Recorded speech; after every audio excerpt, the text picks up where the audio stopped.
Welcome Sports Nation and my champions, and in this video we're going to talk about 5 tips to help you compete and win in your fantasy football league.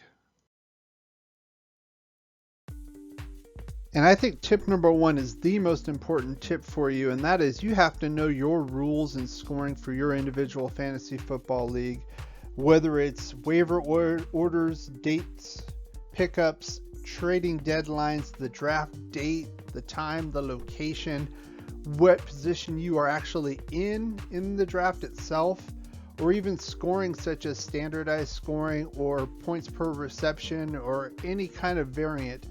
You need to know these rules and scorings to optimize your lineup. Otherwise, you're going to be drafting the wrong players at the wrong time, and you're probably not going to win. Now, tip number 2 is properly preparing for the draft. And I underline the word properly for a reason. Now, a lot of people will go out and, buy these draft magazines that are going to be coming out next month in June. And they're decent for a reference guide, but just remember, these were printed out likely right after the draft or a little bit thereof. So they're not going to give you the up-to-date information you need to adequately be able to draft. For example, somebody getting hurt, there might have a draft grade on him or a draft position much higher than you would normally expect. And then you don't know that, and you just have your magazine and you're going to draft a player that's injured and basically waste your pick. Same thing as far as preparing. I strongly advise you do what they call mock drafts. Now they have these drafts, they're kind of setup drafts. I know ESPN has them, Yahoo has them, a few other sites where you can go through and do a mock fantasy type draft so you can kind of see where players are falling and based on general scoring systems. So you can get a determination of what they call average draft position or an ADP. So you can properly set your board up so you know who you value and where they normally go in a draft. One other thing I want to talk about, if you're familiar with the other owners in the fantasy league that you're playing in, like say you're doing this as a keeper league or a dynasty league, or maybe it is a brand new league but you've played with these owners before, it's a good idea to go over and see any draft tendencies they've had in the past. Maybe they like to go running back early or a quarterback early, or they forsake the running back position and they go, wide receiver the first 3 positions because they're trying to get 3 stud wide receivers. These are the types of things that are good to know, especially if they're drafting right before you, so you know the types of players you can get. Also, if they're right after you near the end of a draft, you know what players are more likely to be available versus ones that aren't based on their tendencies. Tip number 3, the season is not over after your draft. Now, I know some sites will do an automatic draft grading of each individual team in your league. Some commissioners do that as well and post that out. Even if you feel, most people, to be honest, after their draft, they feel really good about the players they've selected. They got a lot of the players they were targeting.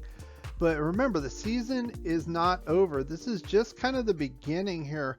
And immediately after this, you should be looking and gathering information from now until the beginning of the season for any kind of injuries or anything like that. But more importantly, look at your roster. Now, you might have went for best available position. You might be overloaded at a particular position.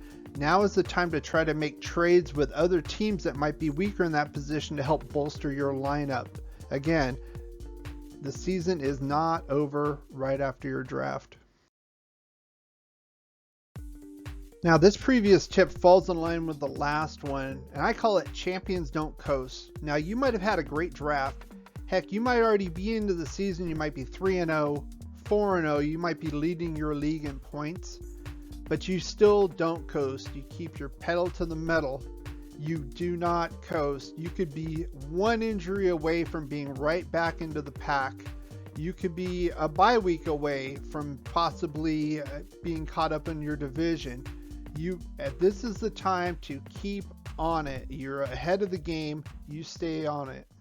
Do not coast. Now you started well, you're not coasting. Tip number 5 here is to stay ahead of that curve, and that curve is the humanity, which is the other owners in your league. Now what I mean by staying ahead of the curve is every draft that I've ever been in fantasy football, I've been playing this over 20 years, there's always a few players, whether they're rookies or veteran players that were not drafted. They come out from nowhere due to an injury to a star or bad performance to a starting player. They get plugged in, and all of a sudden their performance is through the roof. Nobody saw them. Nobody had them on any of their draft boards. These are the kind of players that you need to get a week or two before they explode, because by then that whole wave of humanity is going to be going after them, and likely if you're ahead, you're not going to be very high on the waiver wire order. So get those players early and do your research. Stay on top of the free agent news, NFL news, and stay ahead and keep ahead and win your league. So if you did enjoy this video and found it useful, give it a thumbs up. Like, share, and subscribe. Put your comments below. I read every comment, and I usually reply to each and every comment as well. Thank you for watching and supporting this channel, and as always, play like a champion.